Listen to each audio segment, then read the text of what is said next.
Bismillahirrahmanirrahim.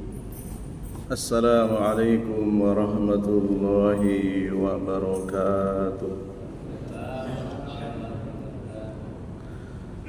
Innal hamdalillah nahmaduhu wa nasta'inuhu wa nastahdi wa nastaghfiruh wa natubu ilaihi wa na'udzu billahi min sururi anfusina wa min sayyiati a'malina man yahdihillahu fala mudhillalah wa man yudlil fala hadiyalah.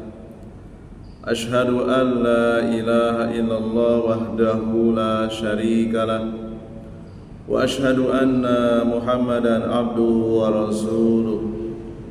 Ya ayyuhalladzina amanu taqullaha haqqa tuqatih wa la tamutunna illa wa antum muslimun. Ya ayyuhan nasu taqu rabbakumul ladzi khalaqakum min nafsin wahidah wa khalaqa minha zawjaha wa bassa minhuma rijalan katsiran wa nisaa'a. Wattaqullaha alladzi tasaaluna bihi wal arham innallaha kana 'alaikum raqiba. Ya ayyuhalladzina amanu taqullaha wa qulu qawlan sadida yuslih lakum a'malakum wa yaghfir lakum dunubakum wa man yuti'illaha wa rasulahu faqad faza fawzan 'azima. Wa qala Rasulullah sallallahu alaihi wa ala alihi wasallam, fa inna asdaqal hadisi kitabullah wa khairal hadi hadi Muhammadin sallallahu alaihi wasallam wa syarrul umuri muhdatsatuha wa qala aidan man yuridillahu bihi khairan yufaqihu fid din. Jamaah salat maghrib Masjid Muhammadiyah Al-Furqan rahimani wa rahimakumullah. Alhamdulillah kita masih bersua kembali dalam kajian rutin kita membahas Sirah Nabawiyah yang diambil dari kitab Ar-Rahiq Al-Makhtum yang dikarang oleh Asy-Syaikh Dr. Safiyur Rahman Al-Mubarakfuri rahimahullahu ta'ala. Salawat serta salam semoga terlimpahkan kepada guru terbaik kita, kiai terbaik kita, Nabi besar Muhammad sallallahu alaihi wasallam, kepada ahli baitnya, keluarganya, segenap sahabatnya dan umatnya yang senantiasa istiqomah mengikuti manhaj beliau, mengikuti tata cara beragama beliau ila yaumil qiyamah, sampai hari kiamat nanti. Dan semoga Allah SWT melalui wasilah kitab ini berkenan menurunkan ilmunya sehingga kita bisa mengamalkannya dan menjadikan bekal untuk menghadapnya kelak.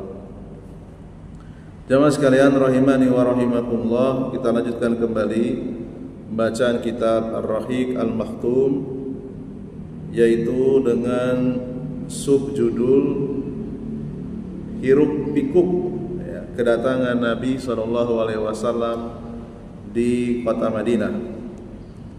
Qala Urwatu ibnu Az-Zubair, sami'al muslimuna bil madinati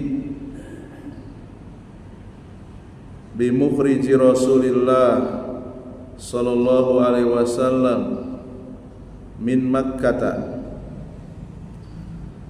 Urwah bin Zubair menceritakan kaum muslimin di Madinah sudah mengetahui kabar kepergian Rasulullah SAW dari Mekah menuju kota Madinah. Walaupun dahulu belum ada alat telekomunikasi secanggih sekarang, namun dari mulut ke mulut orang-orang yang melakukan safar akhirnya sampai juga. Ya.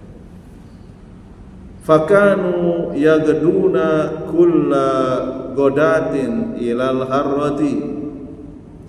Setiap pagi kaum muslimin pergi menuju tempat yang disebut dengan Al-Harrah.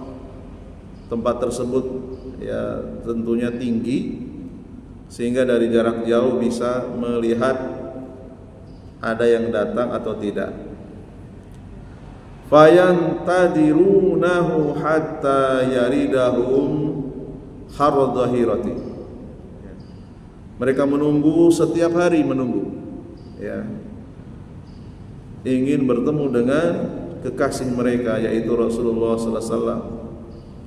Sampai maghrib tidak juga kelihatan, mereka pulang ke rumah masing-masing, ya. Setiap hari seperti itu. Dan di hari yang kesekian kalinya, ketika mereka sudah mulai ke rumah masing-masing menjelang maghrib, gitu ya, seorang laki-laki Yahudi naik ke atas atap rumahnya, melihat dari kejauhan, ternyata sudah nampak Rasulullah Sallallahu Alaihi Wasallam dan para sahabatnya memakai baju putih. Karena belum terlalu sore, masih ada sedikit cahaya matahari. Fata morgana, ya, di padang pasir itu memperjelas, kadang mengaburkan, ya. Ketika ada fata morgana, pandangan yang di depan terhalang. Ketika fata morgananya hilang, pandangannya jelas. Orang Yahudi ini ketika dia melihat Rasulullah dan para sahabat datang, sudah mendekati kota Madinah, dia naik ke atas atap rumahnya, berteriak dengan keras dan mengatakan, "Ya ma'asyiral Arab, wahai orang-orang Arab, hada jaddukum allati tantadiruna, apa yang kalian tunggu sudah datang." Ya, berteriak sekencang-kencang. Fatharo al-muslimuna ila silahi. Kaum muslimin yang ada di kota Madinah setelah mereka mendengar teriakan seorang Yahudi yang mengatakan Rasulullah dan para sahabat telah sampai, kaum muslimin keluar dari rumahnya, ya, membawa senjata. Ya. Jadi dulu itu suatu kehormatan kalau menyambut orang yang penting itu senjatanya dibawa, ya, dimasukkan ke dalam sarung, ya. Kemudian Ibnu Qayyim rahimahullahu taala, beliau mencatat peristiwa tersebut. Qala Ibnu Qayyim, wa sumi'at al-wajbatu, terdengar suara, ya, bergemuruh, ya, ungkapan kegembiraan dari kaum muslimin. Mereka mengeluarkan suara, Rasulullah datang, Rasulullah datang, kira-kira begitu, ya. Wa takbiru, mereka mengucapkan takbir. Fi Bani Amru bin Auf, ya, di perkampungan yang dikenal dengan perkampungan Bani Amr bin Auf. Wa kabaro al-muslimuna, ya, kaum muslimin mengucapkan takbir, ungkapan rasa gembira, ya. Dan di sekarang juga banyak yang seperti itu. Ketika ada tokoh, ya, dai terkenal misalnya datang, disambut di bandara, ya, teriak takbir. Wa kabarul muslimuna farhan biqudumihi, ya, kaum muslimin bertakbir karena kegembiraan, biqudumihi, kedatangan Nabi sallallahu alaihi wasallam, wa kharaju liqaihi, mereka keluar dari rumahnya untuk mendekati Rasulullah sallallahu alaihi wasallam. Fatalaquhu wa hayyuhu bitahiyatin nubuwati, ya, mereka menyambut Rasulullah sallallahu alaihi wasallam dengan penghormatan seperti layaknya kepada seorang nabi, ya. Fa ahdaqu bihi mutifina haulahu, ya. Kaum muslimin mengelilingi beliau, depan ya belakang, kanan, kiri, ya. Wasakinatu tagshahu wal wahyu yanzulu alaihi. Ya. Ketika Rasulullah dikelilingi oleh kaum muslimin, kemudian Allah Subhanahu wa taala menurunkan wahyu surat At-Tahrim ayat yang ke-4. Fa innallaha huwa maulahu wa Jibril wa salihul mu'minin wal malaikatu ba'da dzalika zahir. Sesungguhnya dialah pelindungnya Jibril dan orang-orang soleh dari kaum mukminin. Demikian juga para malaikat.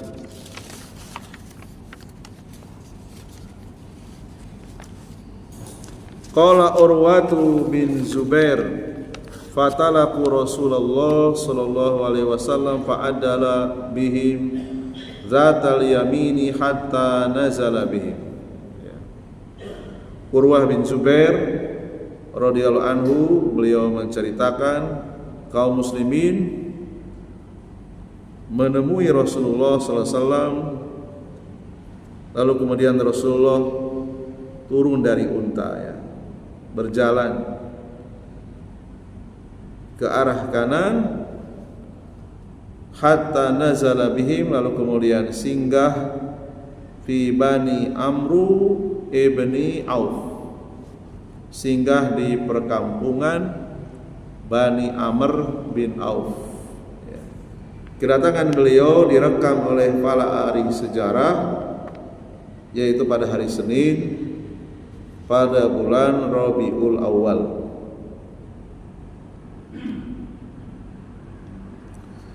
Abu Bakar As-Siddiq radhiyallahu anhu,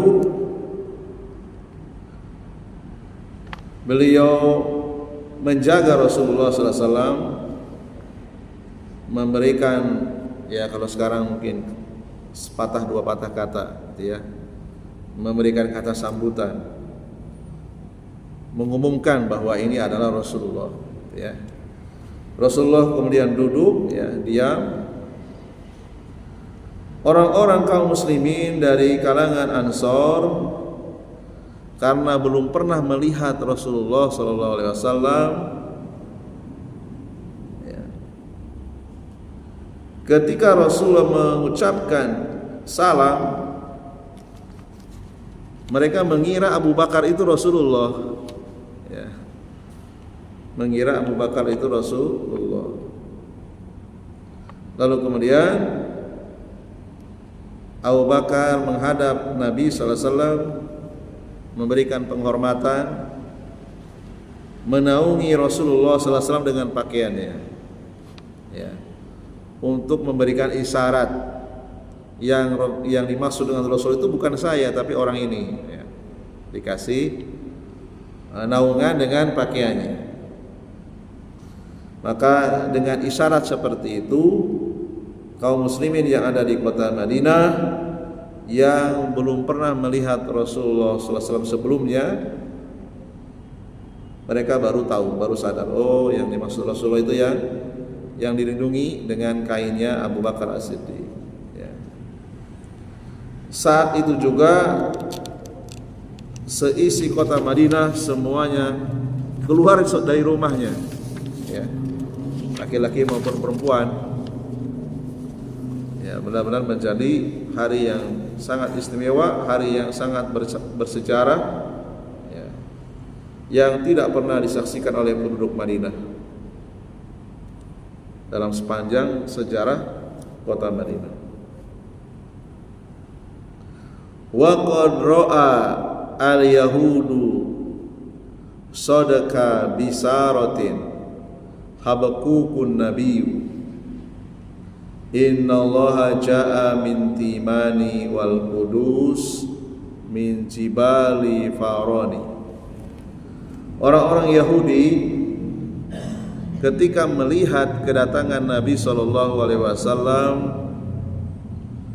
pada tanggal sekian, di hari Senin, di bulan sekian, mereka telah membuktikan kebenaran berita gembira tersebut sudah jauh-jauh hari diberitahu oleh nabi mereka, nabi dari kalangan Bani Israel yang bernama Nabi Habakuk, ya, Nabi Habakuk, ya.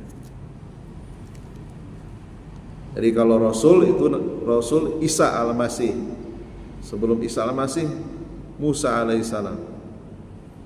Di antara Rasulullah dan Isa al-Masih ada seorang nabi dari kalangan Bani Israel namanya Nabi Habakuk. Nabi tersebut telah menyebutkan sesungguhnya akan ada kedatangan seorang Rasul dari Mekah, ya. Dan prediksi seorang Nabi dari kalangan Bani Israel yang bernama Habakuk tidak meleset persis, ya.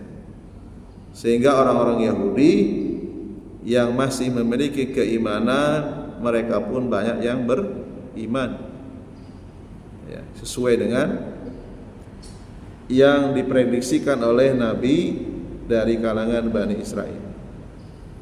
Ya, nabinya mengatakan innallaha ja'a min timani wal qudusi min jibali faron. Maksudnya adalah akan ada kedatangan seorang utusan dari kota Mekah menuju Madinah, ya. Jadi orang-orang Yahudi itu tahu akan ada kedatangan seorang nabi yang terakhir. Dalam versi riwayat yang lain, yaitu dari Sa'ad bin Haisamah, wa makasa ala ibni Abi Thalibin, diceritakan bahwa Ali bin Abi Thalib itu masih tinggal di kota Mekah. Rasulullah sudah sampai, Ali bin Abi Thalib belum. Wa makasa Ali bin Abi Thalib bi Makkah salasan hatta ada an Rasulillah al-wada'i'a allati kanat indahu linnas. Ali bin Abi Thalib masih tinggal di kota Mekah selama 3 hari.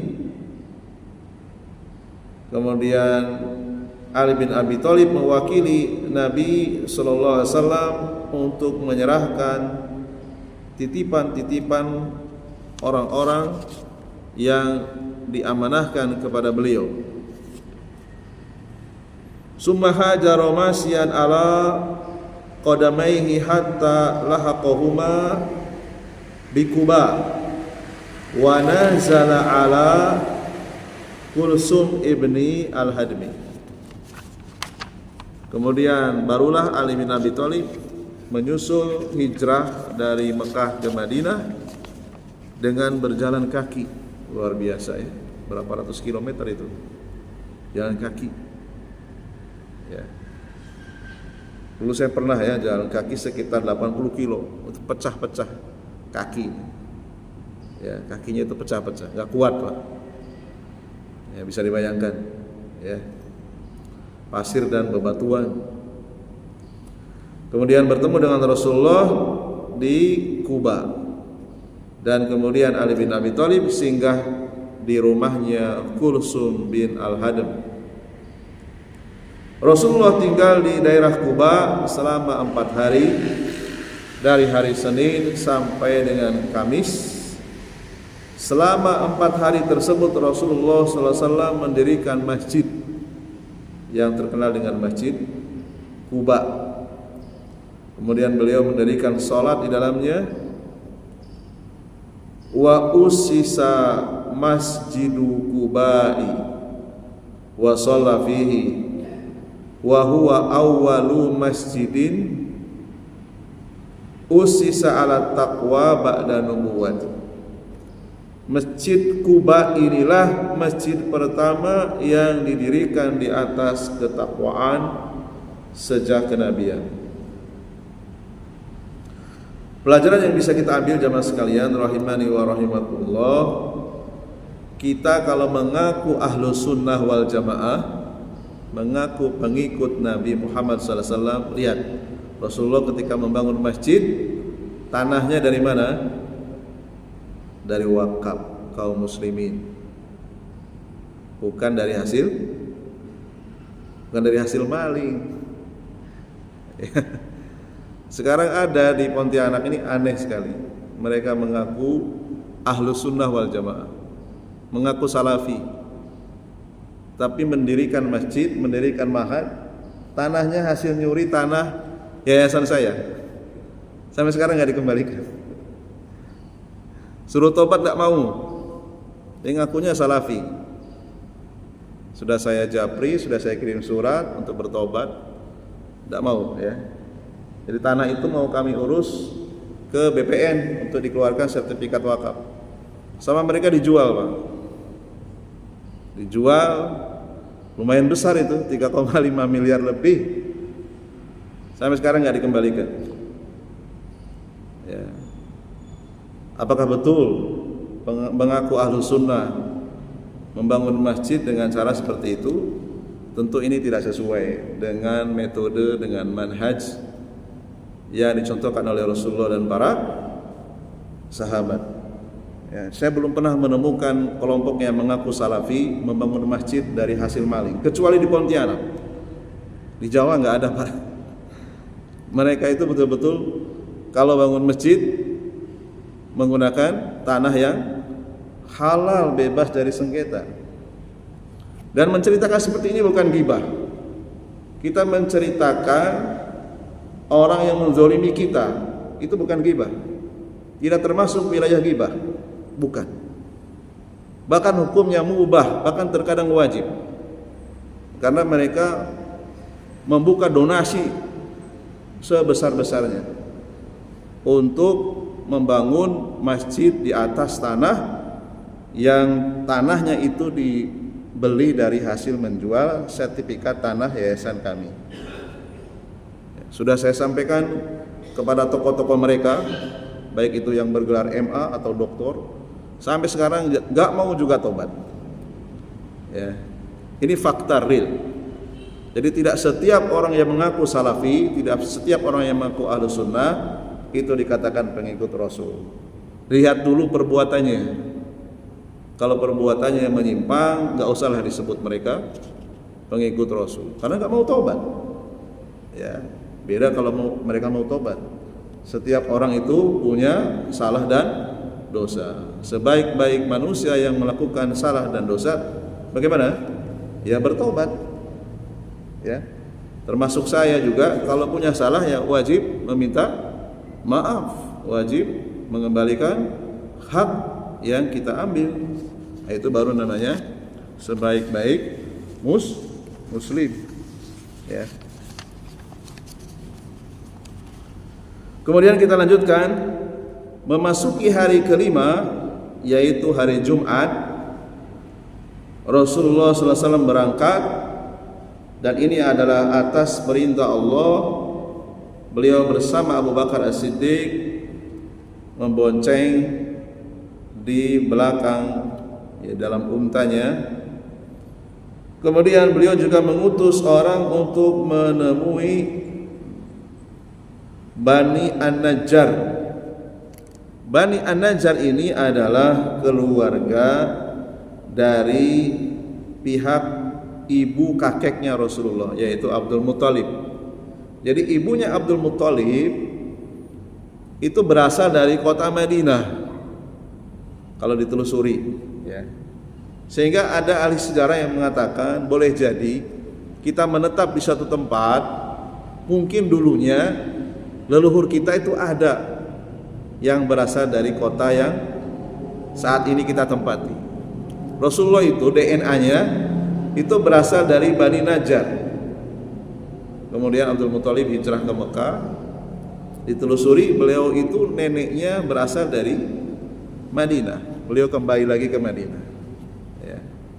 Itu kalau mau ditelusuri, neneknya Rasulullah itu dari kota Madinah, dari Yasrib. Kemudian dari Kuba tadi Rasulullah berjalan menuju Madinah singgah di perkampungan Bani Salim bin Auf.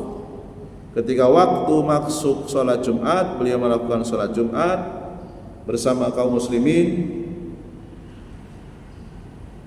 Saat itu ada sekitar 100 orang laki-laki memasuki kota Madinah setelah sholat Jumat.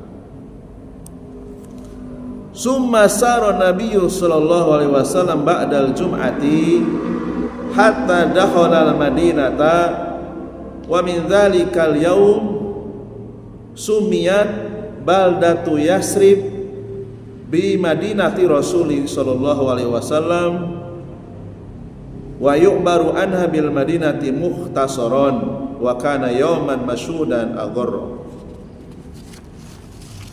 Nabi memasuki kota Madinah sejak hari itu, yaitu hari Jumat. Kota Yasrib saat itu juga diganti menjadi Madinatul Rasul, lalu disingkat supaya mudah Madinah. Ya, Rasulullah ketika akan mendatangi suatu tempat dan akan menetap, beliau sudah menjadi sunnah beliau, kebiasaan beliau, beliau ganti nama-nama yang sekiranya nama-nama tersebut kurang mengandung arti. Beliau kasih diganti semua. Termasuk banyak para sahabat yang namanya itu kurang mengandung doa, suruh diganti. Termasuk Yasrib diganti dengan Madinah. Ya.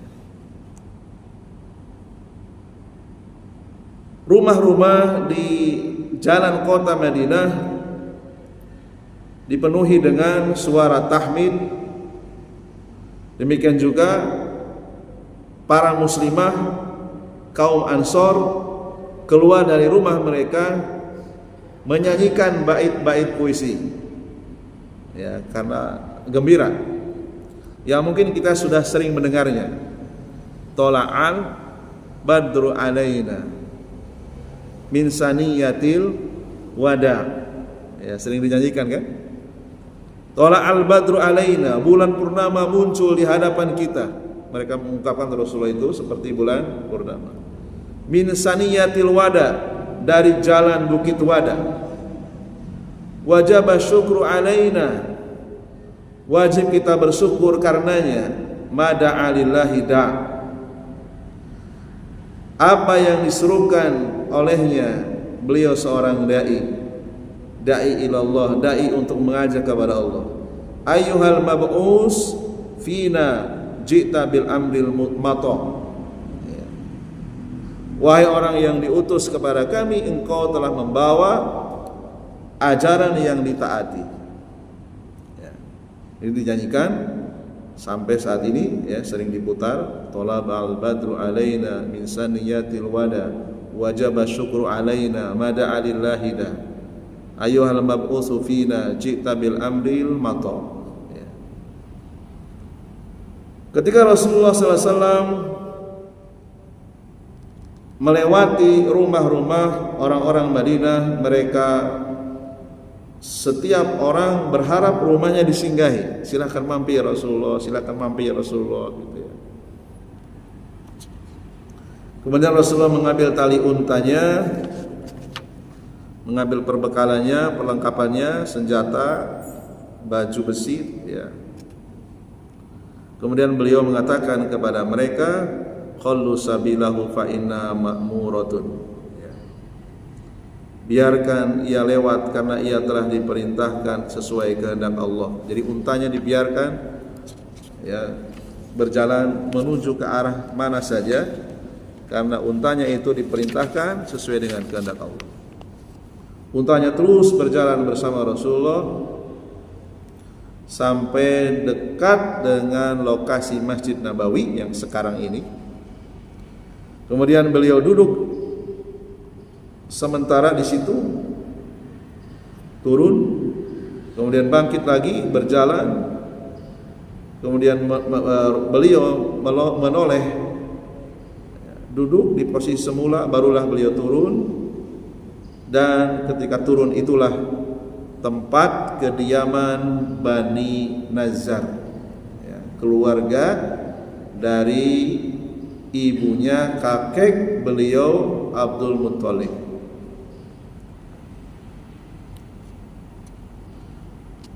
Di tempat Bani Nazar itulah unta itu berhenti, ya, untuk menunjukkan bahwa ini loh dulu nenek kamu tuh berasal dari tempat ini. Ya. Ini adalah taufik dari Allah SWT kepada unta. Unta pun diberitahu. Ya. Dan beliau sangat ingin singgah di rumah tersebut untuk menghormati leluhur Rasulullah SAW. Walaupun orang-orang yang di sekitarnya menawarkan Rasulullah untuk singgah. Lalu kemudian sahabat Nabi yang bernama Abu Ayyub Al-Ansari bergegas mengambil perbekalan beliau, membawanya masuk ke rumahnya. Ya, artinya beliau sangat berharap Rasulullah masuk ke dalam rumahnya. Saking semangatnya seorang sahabat. Tidak dengan kata-kata tapi dengan perbuatan, diambil perbekalannya, masukkan ke rumah. Ya. Lalu kemudian Rasulullah mengatakan almar'u ma'a rahlihi, seseorang itu selalu bersama perbekalannya. Ya. Artinya Rasulullah belum berkenan masuk, walaupun seorang Abu Ayyub Al-Ansari memasukkan perbekalan ke rumahnya, saking ingin Rasulullah masuk singgah di rumahnya. Karena Rasulullah mengatakan almar'u ma'a rahlihi, seseorang itu tidak bisa lepas dari perbekalannya. Oh, berarti Rasulullah belum berkenan. Kemudian sahabat yang lain, As'ad bin Zurarah, mengambil kembali kendali untanya Rasulullah. Kemudian unta tersebut bersamanya. Dalam riwayat Anas di dalam Sahih Bukhari disebutkan Nabi mengatakan, Ayyu buyuti ahlina aqrabu. Faqala Abu Ayyub, ana ya Rasulullah, hadhihi dari wa hadha babi. Qala fantalaqa fahayyi lana makilan. Qala qauman ala barakatillah. Rasulullah bertanya, mana keluarga kami yang paling dekat? Keluarga saya yang paling dekat di Madinah mana? Ya. Abu Ayyub tidak mau kalah, tadi sudah ditolak, ya, diambil oleh As'ad bin Zurarah. Lalu Abu Ayyub mengatakan, ini rumahku dan ini pintunya ya Rasulullah. Maksudnya beliau mengaku bahwa inilah tempat nenek moyangmu dulu, gitu. Lalu kemudian, ya, pergi dan siapkanlah untuk kami tempat tidur siang.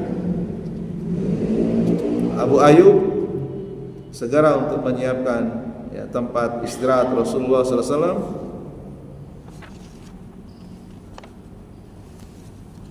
Setelah beberapa hari,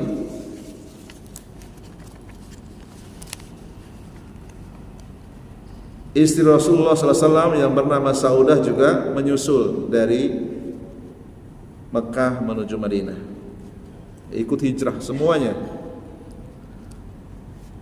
Dan juga kedua putri beliau, Fatimah dan Ummu Kulsum. Kemudian Usamah bin Zaid, anak angkat Rasulullah SAW.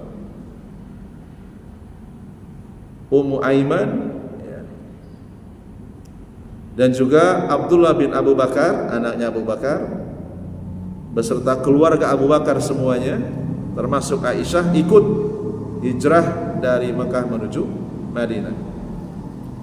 Sementara Zainab, ya, Zainab salah satu putri Rasulullah, masih tinggal bersama suaminya. Suaminya tidak mengizinkannya berangkat ke Madinah. Kemudian setelah perang Badar, barulah Zainab, putrinya Rasulullah SAW, hijrah ke Madinah. Aisyah radhiyallahu anha menceritakan, ketika Rasulullah SAW tiba di Madinah, Abu Bakar As-Siddiq dan Bilal bin Rabah terserang penyakit demam. Lalu kemudian Aisyah mendatangi ayahnya dan mengatakan, "Ya abi, kaifa tajiduka?" Wahai ayahku, bagaimana keadaanmu? Wa ya Bilal, kaifa tajiduka? Wahai Bilal, bagaimana keadaanmu? Qalat, Aisyah mengatakan, "Fakana Abu Bakrin idza akhadathu al-humma." Abu Bakar As-Siddiq itu kalau terkena sakit demam, Abu Bakar itu bernyanyi. Ya, mungkin untuk menghibur diri ya. Apa nyanyian yang diucapkan oleh Abu Bakar As-Siddiq? Kullu mri'in musabbahun fi ahlihi wal mautu adna min syiraki na'lihi. Diulang-ulang. Kullu mri'in musabbahun fi ahlihi wal mautu adna min syiraki na'lihi. Kullu mri'in musabbahun fi ahlihi wal mautu adna min syiraki na'lihi. Isinya ini bagus ya, nasihat.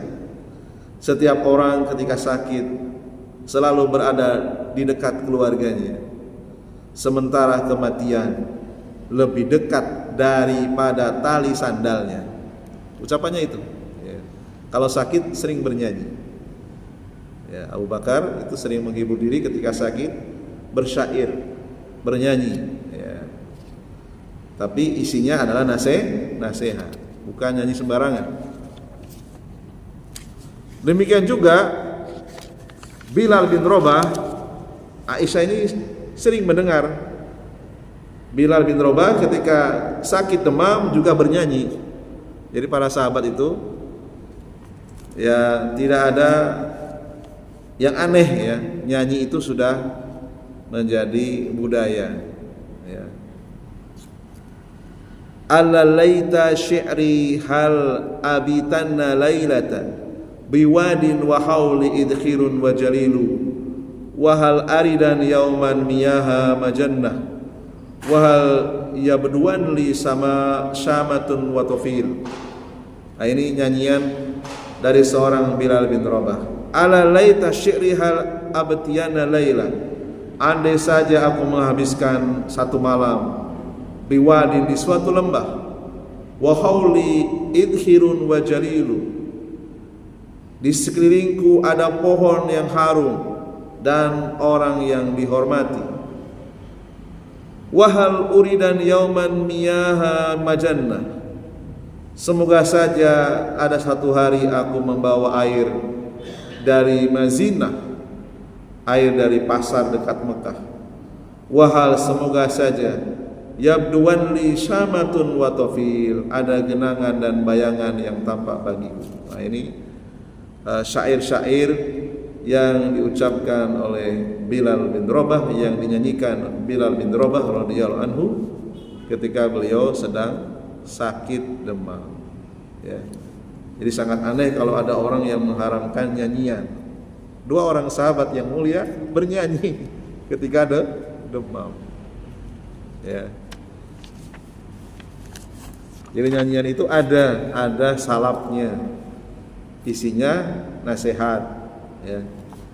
Jadi sangat aneh kalau ada orang yang mengharamkan nyanyian secara mutlak. Baca sejarah ya, Abu Bakar dan Bilal itu ketika sakit demam bernyanyi, menghibur diri ya.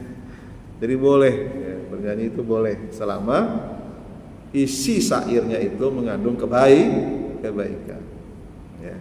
Barangkali orang yang mengharamkan nyanyian enggak baca sejarah ya, mungkin enggak baca sejarah ya. Mungkin ini saja yang bisa kita bahas. Insyaallah taala kita akan lanjutkan pada bab berikutnya, yaitu periode awal Rasulullah SAW berada di kota Madinah. Subhanakallahumma wa bihamdika asyhadu an la ilaha illa anta astaghfiruka wa atubu ilaik. Nasrun minallahi wa fathun qarib wa basyiril mu'minin. Wassalamualaikum warahmatullahi wabarakatuh.